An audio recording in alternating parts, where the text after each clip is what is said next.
Hello, everyone. Thanks for coming out. It's a good night to stay inside. But today we have John Barber. He's a native of Shaker Heights. He's been a citizen scientist for over 50 years and is active in green space preservation, the recovery of peregrine falcon populations, and the continuing recovery of eastern bluebirds. Now retired, he serves as a member of the Council of the Native Plant Trust. John is a certified watershed steward with the Cleveland Metro Parks. He is co-leading the Friends of Lower Lake, a volunteer program of the Doan Brook Watershed Partnership, working to restore habitat around Lower Lake Park and Shaker Parklands. How can we best feed birds in our yards? Feeding birds commercially grown seeds is increasingly seen as one of the less effective ways to help birds. Are we only supporting invasive birds by doing so? The answer lies in planting a wide array of native trees, shrubs, and perennials to host the widest possible array of native insects, while avoiding the temptation to plant non-native and potentially invasive plants, sometimes sold as bird-friendly. John will talk about turning yards of any size into truly bird-friendly habitats. John Barber. Take it away, John. Well, thank you so much, and welcome everyone. I'm very glad to be here with you tonight. On the Black River Audubon website, which I hope you will visit, it's a very informative website. In part of the notes for this talk, there is a link to a handout, and that handout is an important part of this talk in that it refers to the full title of books that I'm going to talk about. It has native plant sources listed on that handout, as well as a reiteration of some of the common things that I'm so adamant to get across to everybody in this talk tonight. So please, if you can, go to that handout after the talk. It will answer a lot of questions about books and sources. Thank you to the Black River Audubon Society for hosting me. I'm sorry we're not in person tonight, but I think we'll have a good time going through quite a few slides. So let me start by saying that, as probably everyone on the call is well aware, birds are in trouble. And there are huge statistics about the numbers of birds that have disappeared in the last 50 years and how rare a number of birds have become, how uncommon other bird species have become. And in general, I break that up into two extremely generalized backyard groups of birds. And the first is the seed-eating birds. Most of the seed-eating species continue to do well in our yards, and they enjoy our bird food. Cornell University statistics say the populations are pretty stable for a lot of the seed-eating birds. But down at the bottom, this beautiful yellow warbler on the right is an insect-eating bird, and it's the insect-eating birds that are in trouble. Significant population decline across species after species after species. And I'm sure that when you're out in the field, you probably see that on the Black River walks, where you may have seen 30 or 40 years ago, you might have seen 5 of a particular species on a walk. And now you're seeing far fewer than that, 1 if you're lucky. And that's one indication of it. It's primarily our native birds that are in trouble, and populations of a lot of our resident species are declining, and most of our migratory insectivorous species are declining, some precipitously. So I'm here tonight to say, okay, what can we do about this in our own yards, in our parks, in our public spaces? And my argument, which I will make repeatedly tonight, is that there is much that we can do and should do now to help bird populations. It all falls, in some respects, into 4 simple categories. The first one is simply provide clean and safe water for our birds, and that's year-round. So Hopefully people are breaking the ice on their bird baths these days, or putting heated bird baths up. Number one is clean and safe water. Number two, a wide variety of trees, shrubs, grasses, and sedges native to our area. Very important step. We're going to spend a lot of time on that tonight. The third one is please never use insecticides or rodenticides. Notice I don't use the term pesticide. The focus tonight is primarily on insecticides and the danger that insecticides cause to the insect populations, which then cause so many problems for our native birds, as well as all of our native pollinators. Finally, never permit cats outdoors, eliminate strays. We could do an entire talk on the danger of outdoor cats, whether they're declawed or not. I just ask you, please do not permit cats outdoors, and where you can, eliminate stray cats. So what's missing from these 4 points? Well, what's missing from these 4 points are bird feeders. Why didn't I say that bird feeders would be so helpful to bird populations? Well, study after study has said they're great for us. Bird feeders are for people. So let's talk about that for a minute. Bird feeding is driven primarily by economics, and all you have to do is look at some of the online sites and what they sell for the way of bird accoutrements, and it's just baffling how much is available. Seeds in general feed only a very small subset of birds. 95% of nesting birds here in Northeast Ohio feed insects to their young, and seeds do nothing for their young. Nesting success, according to some really wonderful studies over in England, nesting success is pretty equal when bird feeders with seeds are available or not available. And even more striking, and of course, there are arguments all over the place about this one, winter survival isn't increased by seed feeding. And so if we think that putting out a bunch of sunflower seed is keeping birds alive, that isn't necessarily the case. And study after study has said, no, seed feeding doesn't really help winter birds survive. Next, feeders concentrate birds unnaturally. And this may spread disease if not properly maintained. And I imagine that many of you may remember from the 1980s, the hideous infestations of eye diseases in house finches that was traced to problems with seed shells down on the ground. A new hypothesis, and one that's a little bit disconcerting to me because Peggy and I live in an inner ring suburb just outside of Cleveland. Feeders may in fact help support open cup nest predators. Okay, open cup nest predators. And so if in the winter you see at your feeders lots of jays, grackles, cowbirds, red-bellied woodpeckers, and you know that you may be helping to congregate those species. These are species that have a tendency to prey very heavily on open cup nest species like song sparrows, red-eyed vireos. Where are red-eyed vireos now? And so the idea that jays and crows and red-bellied woodpeckers and cowbirds can more easily find nests when their own populations are concentrated is one that's going to get, I think, a lot more study over the next couple years. And finally, the bird seed and the suet and the mealworms that we provide during the winter can have a very large carbon footprint. And so are we in the situation of saying that we're happily helping our birds on the one hand, but on the other hand, we're contributing to global warming by buying, for example, mealworms by the pound or premium mealworms on the left.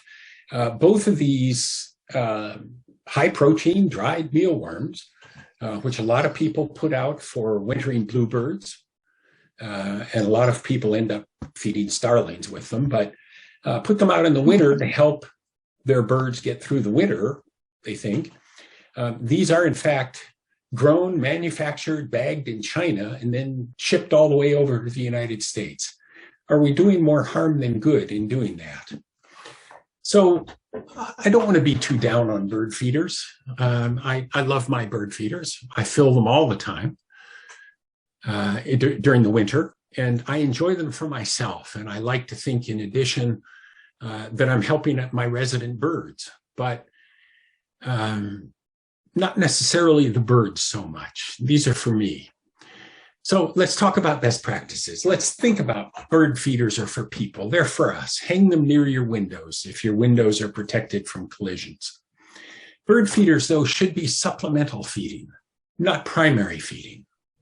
We always want to provide high-quality bird seed.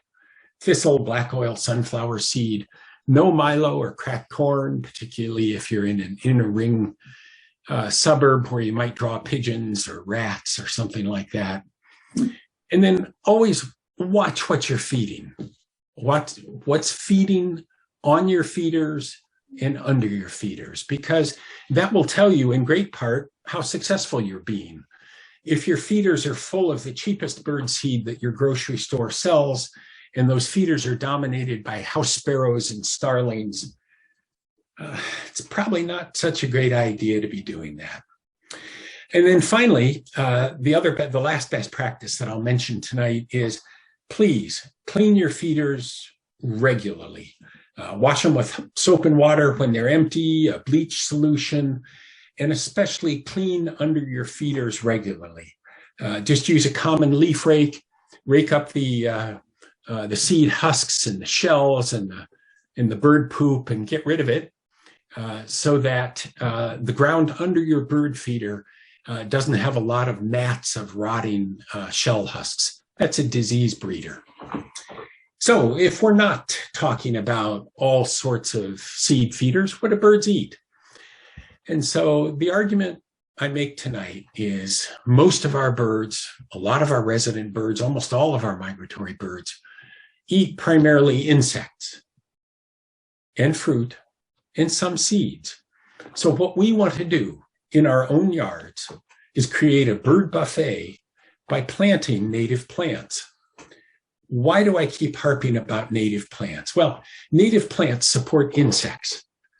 There are so many, if you've heard Doug Tallamy's talks, his wonderful talks, and so many of the people that have been doing research with him, there are so many one-to-one relationships or one-to-a-few relationships between native plants and native insects. Our pollinators, they need native plants. And that's why we need to plant native plants. Native birds and insects co-evolved with native plants in any given ecoregion. And most of I will argue, most of our migratory birds eat mostly insects. So when they come through Cleveland Heights or Lorraine, what are they feeding?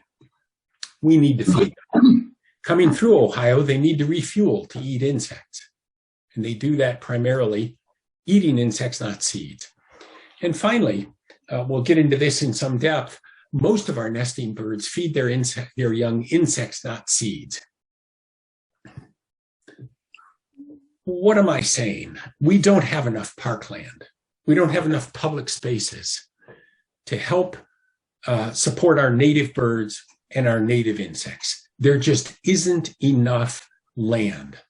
And so we take our yards and we say, instead of focusing on the points on the left, our yards are only for decorative value and to provide screens from neighbors and anchor the front of our houses and that sort of thing. It's time to move away from that, and we need to move away from that in our yards to the right-hand side. And each plant is a planting decision. It is a decision that we make where we say, what's the food web value of this plant? What wildlife appreciates it? What does it do for our watersheds? How can we help our watersheds with our plantings? How much pollinator habitat can we create and encourage our neighbors to create pollinator habitat? And what kind of carbon can we sequester by doing this? And so for years and years and years, the focus in our garden centers and plant nurseries has been on the left-hand side of the screen. And it's time now, it's past time now, to say we need to bring this back into balance and look at the right-hand side of the screen here, focusing on pollinator habitat and food web value. So why? Okay, habitats with greater than 70% native plants have a higher nesting success, significantly higher. Native plant fruits are more nutritious. Native plants once established need less maintenance and water than nursery plants. And although we don't know for sure, even with the blooming time shifts that we're already seeing and expecting more of due to climate change, I argue native plants are our best bets. One of the things that I had fun finding was, as a bird bander, I'm a licensed bird bander, was some bird banders over at Manomet Bird Observatory in Massachusetts collected 800 specimens of bird poop. So good for them, better them than me. But as a bird bander, it's really not hard to do if you're looking at thrushes and catbirds. And they analyzed the seeds that they found in that bird poop and broke them out into what kind of seeds were there, and were they native seeds or non-native seeds from those plants.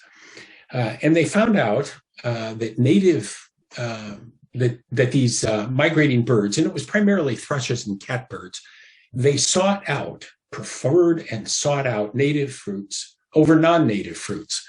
And we can understand that if we think that native fruits, blueberries, cherries, raspberries, are higher in fats and more nutritious for migrating birds than the fruits of invasive species like Asian bittersweet, Oriental bittersweet, privet, Japanese barberry, this berberis over on the right-hand side, and multiflora rose, which are higher in sugar, which just like for us is a short-time buzz, but don't help, for example, if you're flying all night. So let's dig a little deeper for a moment. What is it about non-native plants? Well, many don't support our native insects. And please look at these two pictures.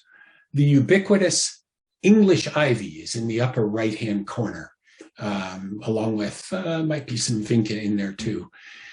And the leaves are perfect. Nothing's eating them. That's one of the things that your garden center will talk about is, don't worry, the insects will never eat that. And it's true, the insects won't eat it. The problem is that the insects won't eat it, and therefore we won't have any insects. And as a result, English ivy doesn't support anything. While in the bottom right-hand corner is our beautiful native wild ginger, and you can see the holes that caterpillars have eaten in the leaves of the wild ginger. Yes, they're eating some of the leaves, but they're surviving. And those surviving insects will be pollinators and they will be bird food. Many of the flowers and fruits of non-native plants are of low or no nutritional value. I call them junk food. And I think particularly here of privet and forsythia. So very, very common in the inner ring suburbs over here on the east side of Cleveland. Many are invasive and they create monocultures. Thinking of Oriental bittersweet and porcelain berry, monoculture is almost an understatement. And then finally, a lot of nurseries, not all, but a lot of nurseries and garden centers act on an economic model, not an ecological model. What do I mean by this? The encouragement, certainly when I was growing up, was you buy on Memorial Day. You're past your last frost. You buy annuals. You mulch and you spray and you fertilize all summer and you discard on Labor Day. Repeat the next year and the next year. And the model is based on our calendar, not the bird's migratory timing. So you put your plants out after the spring migrants have come through Northeast Ohio. And then you run out around Labor Day, you pull them all out of the ground and throw them out. And the migrating birds come by and they have nothing to eat. Not a good model from an economic perspective. So that's for migratory birds. Let's talk about nesting birds for a moment. And this slide comes directly from Doug Tallamy. It's a little bit complicated, and some of the words are a little bit hard to read. But I ask you to focus on the green bars in each of these boxes. So this is about 20 of our most common nesting families. Not here in Northeast Ohio, for those of you who noticed bush tits on here, but a lot of these birds are common nesters in Northeast Ohio. And Tallamy and his graduate students counted what birds fed their young and broke them out by these bars. So let's go left to right. The first bar is dragonflies, then grasshoppers, mantises, cockroaches, true bugs, beetles, caterpillars, flies, and spiders. And so the green bar is caterpillars. And you can see that in 16 out of 20 of these families, caterpillars make up a huge part of what is fed to young birds. And so from this slide, I say to myself, if I want more of these birds, I need more caterpillars. And we get caterpillars by planting native plants. Well, is that really the case? Yes, it is. Desiree Narango, a graduate student of Doug Tallamy's, did painstaking comparisons of native versus non-native plants. And here's a subset of the results of her research. So let's start first with flowering plants. How many caterpillars, bird food, are hosted by each of these species, in some cases, these families of plants? So for example, asters, the upper left-hand corner, is one species of aster. 108 species of caterpillars have been found feeding on asters. So that's not the pollinator value. They're huge from a pollinator perspective. But in terms of hosting caterpillars, which turn out to be bird food, asters are enormous. And then come down to the bottom left and say, look at those beautiful zinnias. 9 species of caterpillars. Daffodils, 1. Hyacinth, none. Hellebore, none. So compare goldenrod, clover, and asters. Over 100 species of caterpillars are hosted on those families of native plants. And then come down to the bottom and say marigolds, 5 species. This is why we need to focus on getting native plants into our yards now. Okay, what about shrubs? Let's talk shrubs for a minute. And again, this is hosting caterpillars, which will be bird food, as well as grow up pollinators. Again, we have native species at the top, dogwoods. We have probably a dozen species of native dogwoods in Northeast Ohio. 118 species of caterpillars have been found on those dogwoods. Witch hazel, 63. Viburnum species, 104. And then come down to the bottom, which make up the list of what our marvelous group of volunteers over at Lower Lake spend days and weeks pulling out of the ground. Privet, porcelainberry, barberry, buckthorns, tree of heaven. Look how few species of caterpillars get hosted there relative to the native dogwoods and viburnums. It's enough to make me want to cut this talk off, go out right now and go dig up some barberry plants, just to look at this. So I ask you to think about this and take this into account as you are looking at what species you will plant in your yard. Your yards can host through dogwoods and viburnums and goldenrods. You can host so many insects that are marvelous pollinators and also provide bird food. And so birds are an indicator. Look at the species that are in your yard.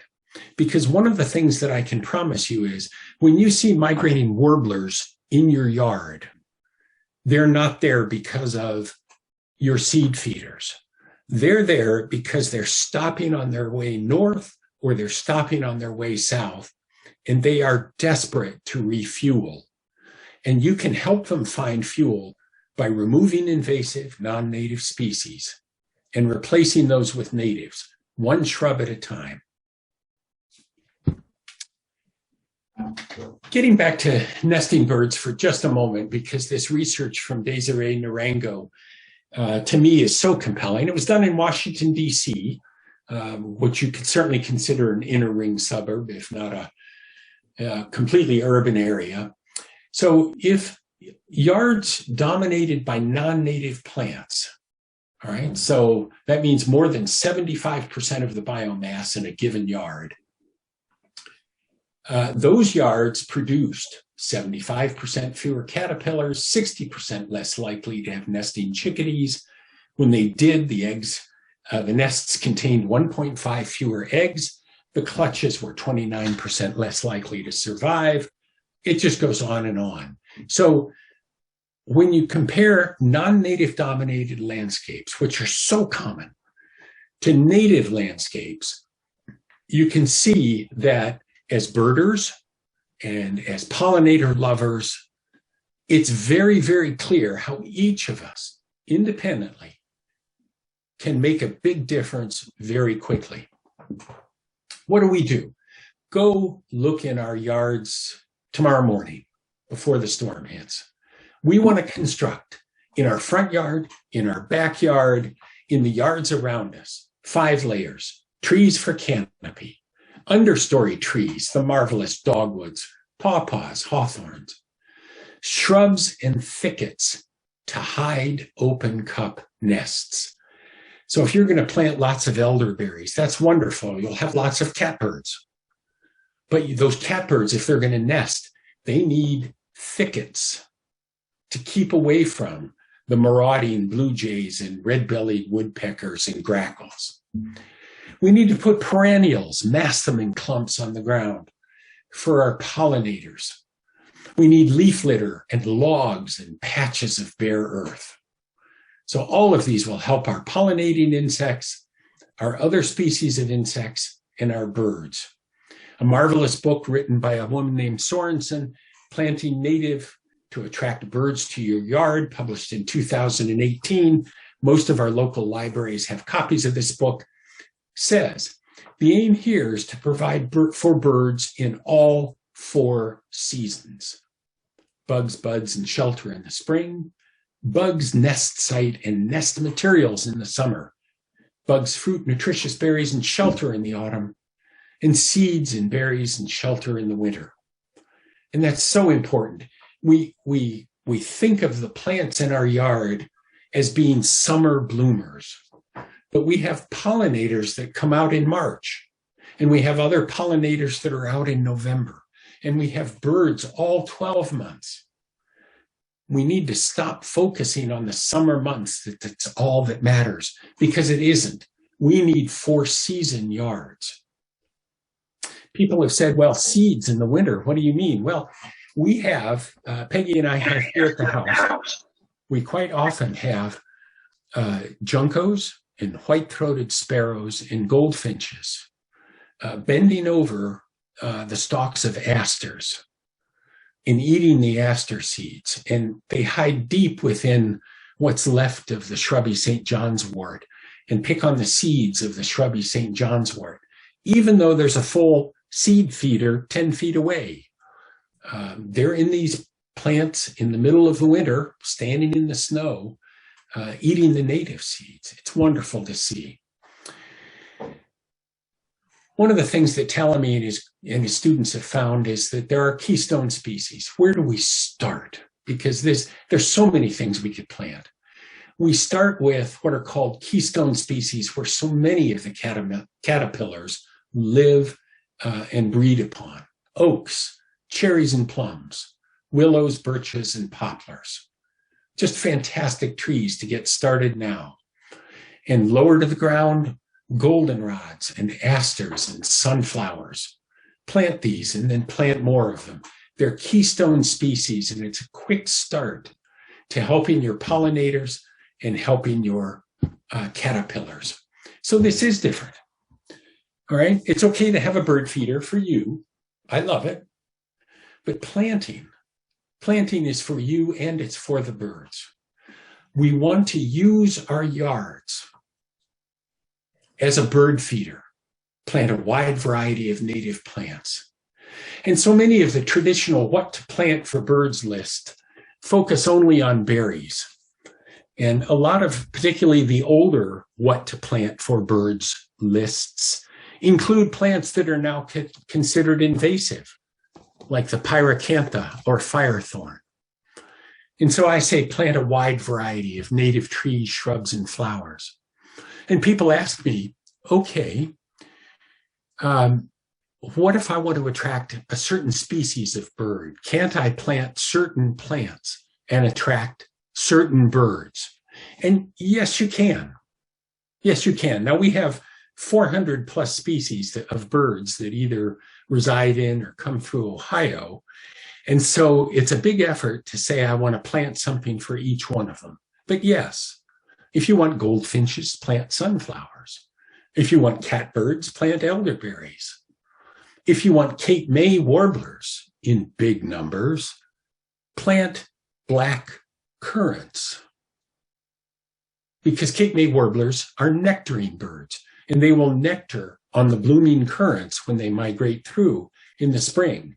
And yes, there are 7 varieties of black currants that are approved for sale in Ohio because they're resistant to pine blister. If you want cedar waxwings, plant winterberries. Lots of winterberries available. If you want starlings, plant mealworms. If you want Cooper's hawks, put up seed feeders. So you can go species by species by species. But in this rendition that I just did, we missed most of the flycatchers, most of the vireos, and most warblers. And so it's so very important to say, I don't know what species is going to be trying to come through my yard when during migration, but I want to have as many different native plants as I can available to them when they decide to come through. I want to leave the leaves and the logs and the flower stalks and the seed heads. I say again and again, a little messiness has high ecological value. So in conclusion, please make bird feeders your last accoutrement in your yard. Don't use insecticides or rodenticides ever, and plead with your neighbors not to do so. Keep all cats indoors. You can build a catio, a screened-in area for your cats to sit and watch the backyard. Provide clean and safe water 12 months of the year. Provide a wide variety of native plants. And you can grow your own native plants from seeds. And my encouragement is that the Black River Audubon Society set up programs to help exchange native plants and native plant seeds, because this is very straightforward and it's a very powerful way of getting lots of native plants out into the habitat that's all around us. And then look at your yard and say, do I have a diverse habitat all season long, 12 months of the year? How do we do this? Start. You can start small, but start now. Here in Cleveland Heights, we have approaching 100 residents who have dug up 3x3 or 6x6 patches on their lawns and planted pollinator species. So we have blocks that are now pollinator pathways, and they started small. And then plant a keystone tree or two, oaks, willows, cherries, birches. Remove an invasive shrub or more invasive shrubs and replace it with natives. Dogwoods, elderberries, ninebark, buttonbush if you have wet ground. And I list an awful lot of recommendations on the handout. Repeat this often. One of the things that's now become a good idea, and an idea that seems to be spreading, is to have a bounty program where an organization like a Soil and Water Conservation District will set up in a parking lot and encourage residents to come in and bring a barberry that they've dug up from their yard. And in return, they get a discount coupon to a native plant nursery for a native shrub, a bounty program. It worked so well for taking wolves out of Ohio. Can we apply the same philosophy to take barberry out of Ohio? I hope so. Continually transform your yard toward a mostly native plant yard. You can keep your favorite plants, the heirloom plants, but you want to aim for 70% or more of your yard being native plants. You want to volunteer with groups doing ecological restoration. Over here in the Doan Brook, in Euclid Creek, in Rocky River, in the Black River, there's so many groups doing ecological restoration. Not only is it a great way to learn, it's also a wonderful way to make new friends. When you're up to your ankles in poison ivy, it's amazing how friendly you can get. If you can't volunteer for whatever reason, donate money or tools or plants to restoration efforts in places where you bird. It's no longer enough to say, I'm going to be very good about recording everything I see on eBird. If I had my druthers, I would say, for every species on your Ohio life list, plant a native plant in your yard, in a pot, on a balcony, in a planter box, in a public area, either honestly or through guerrilla gardening. Plant a native plant for every species of bird that you see on your Ohio life list. It's not enough to list them anymore. You need to feed them. And there are a lot more resources at a website called ecologicalheights.com. And I encourage you to go there, as well as please take a look at the handout that came out with this talk. And I'll be happy to answer questions. Thank you so much for your time tonight. Thank you, John. It was an awesome talk. If you have questions, please put them in the chat.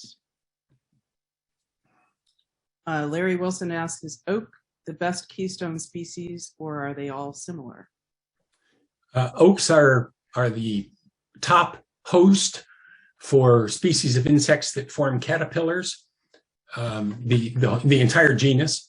So Quercus, the entire genus. So any of the oaks native to Northeast Ohio are just the top keystone species.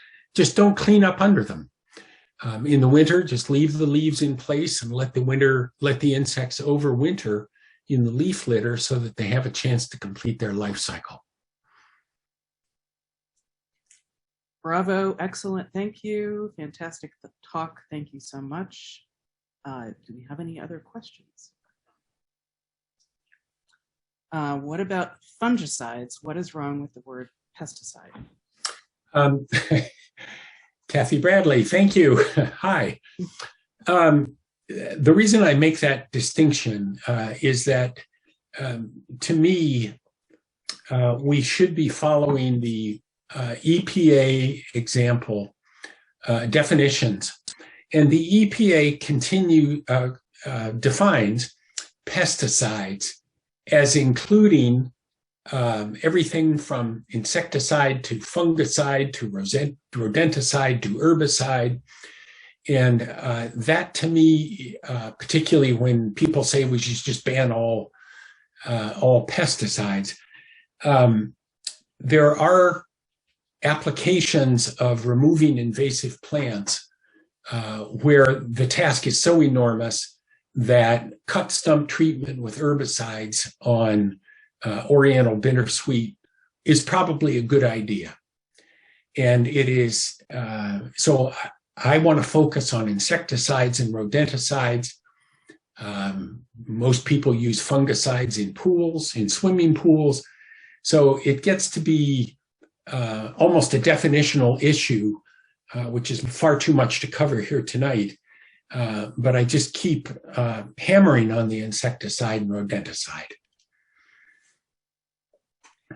All right, next question is, the greater part of my yard, front and back, is heavily shaded. What do you recommend?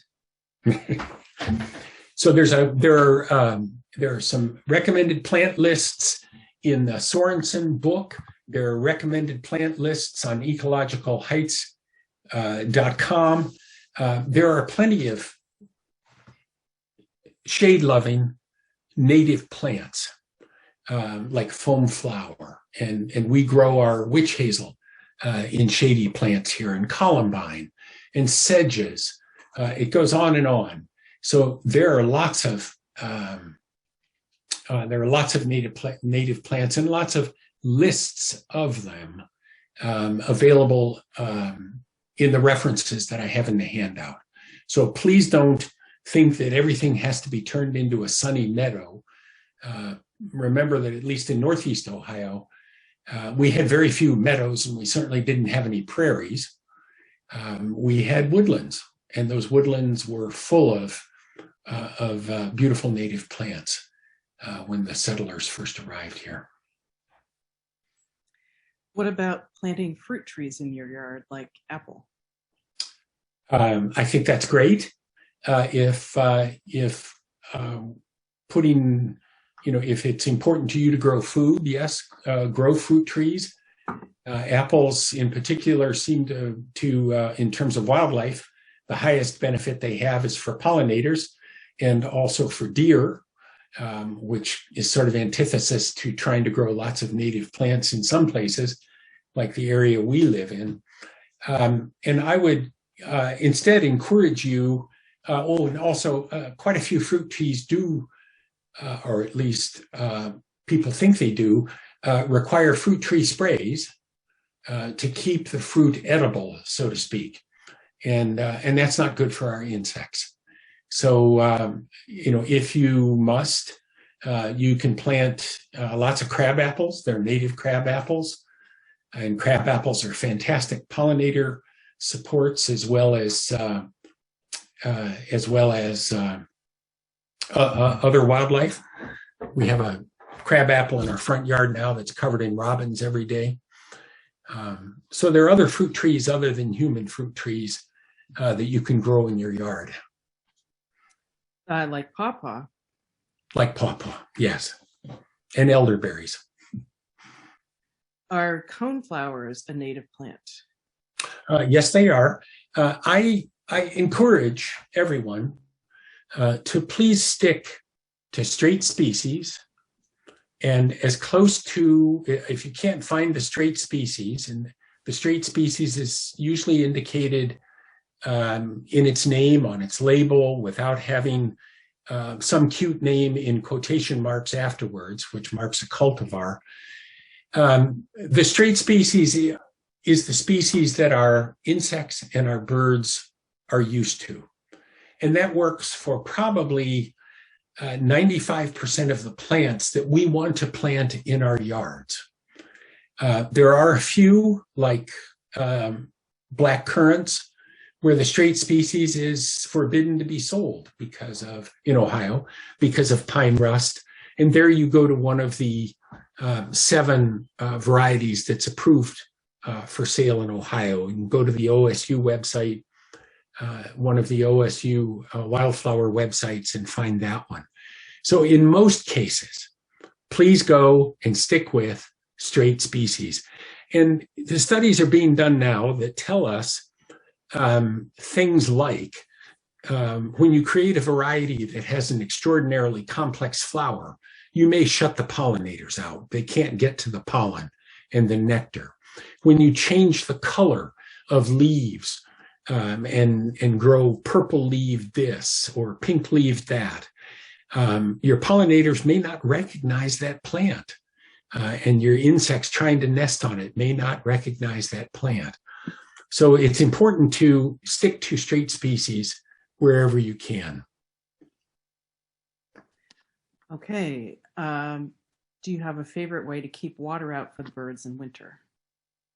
I use a plug-in water heater from my locally owned Wild Birds Unlimited. It does require electricity in the winter. I get that. But with temperatures we've had around 10 degrees, that's the only way I can keep it from freezing over. And I do see in feed stores, there aren't too many feed stores left, but you can find them, stock tank heaters, small stock tank heaters that are very sturdy and are very good for keeping water from freezing over. How do you get rid of English ivy? Roundup? We pull it. We pull it by hand, and that is a multi-year effort. It is a very painstaking effort. Some of our volunteers find this very meditative. They sit on an upside-down bucket and pull English ivy for a couple hours at a time, talk among themselves. Because of varieties of English ivy that have very, very waxy leaves, it takes an awful lot of herbicide if you decide to spray. And that's why we have resisted spraying English ivy, and instead, particularly in spring and fall, when the ground is soft, we pull up bags and bags and bags of it. I've done that myself. Takes a long time, but it works. Yes. With regard to cultivars of native plant species, how do the differing characteristics, leaf, flower, berry, color, size, etc., compare? You sort of answered this already, but compared to the straight species, affect insects' willingness to use those species as host plants? Well, that's being studied species by species and cultivar by cultivar, but that's a losing game because new cultivars come out faster than graduate students can go out and count a cultivar next to a straight species. I do think that in most cases, at least most of the studies that I've seen from people like Heather Holm in the Xerxes Society, and I know that our wonderful pollinator program head here in Ohio, Laura, is on the phone. Is on this presentation tonight, and I think she'll back this up, that in most cases, the straight species have the highest number of native pollinators on them.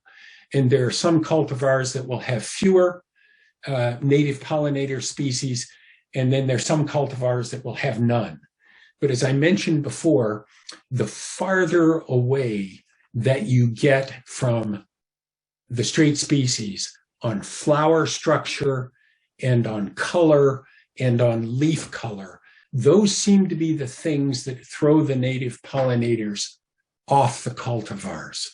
But if you take fragrant sumac and you have the straight species, which can grow to 6 feet tall, or the fragrant sumac low grow, where the only change, as far as we know, is the height, that doesn't seem to affect the number of native pollinators that you see cultivar versus straight species. So my answer is, what are you changing? And is it something that's likely to prevent or confuse or hide from our native pollinators? Right. Someone asked, where can I find a good source for native plants? And there are a lot of answers already in the chat, including Natives in Harmony, Native Roots, Nodding Onion. What else would you suggest? Scioto Nurseries in Delaware, Ohio is fantastic. That's Avalon Nurseries over here in Chesterland is great. The soil and water conservation districts, most of them seem this coming spring to be having pollinator pack sales, where you get a variety of native plants that are particularly good for pollinators. There are seed exchanges popping up everywhere. And again, I will encourage the Black River Audubon Society to be a group that exchanges cuttings of elderberries and dogwoods and seeds from plants. At every meeting, you have a quick seed exchange. I think you would be happily amazed at how quickly you can build up a wide variety of native plants simply through a plant and seed exchange. And it's a wonderful community building effort. I love that idea. I see, looks like one last question. Is it necessary to remove a forsythia shrub I see birds hiding in it and then flying to feeders. My polite suggestion is, yes, please do remove it. Forsythias don't produce nectar or pollen, meaning that, or at least a lot of the varieties don't, meaning that most of our pollinators can't use it. As you saw from an earlier slide, virtually no caterpillar forming insects are hosted by it. And if you took it out and replaced it with an elderberry or a dogwood or a ninebark or a buttonbush, you would check off every box of helping insects and birds and still provide a plant or shrub structure that birds can hide in between trips to the feeders. You might disappoint a Cooper's hawk, but those native shrubs will provide just as good, if not better, hiding places, which you mentioned is an important requirement for you. That's all the questions that I see. I have taken out some invasive species and planted native shrubs. I think my greatest frustration is the time that it takes for them to get big enough to hide the birds. That's why I please ask, start now. Go ahead and start small, but start now, because the insects and the birds need us desperately, and it's in our power, each of us, to make, as Talamy calls it, our own homegrown national parks. And we need that habitat. So please start. Thanks for your time tonight. Thank you very much for a wonderful presentation.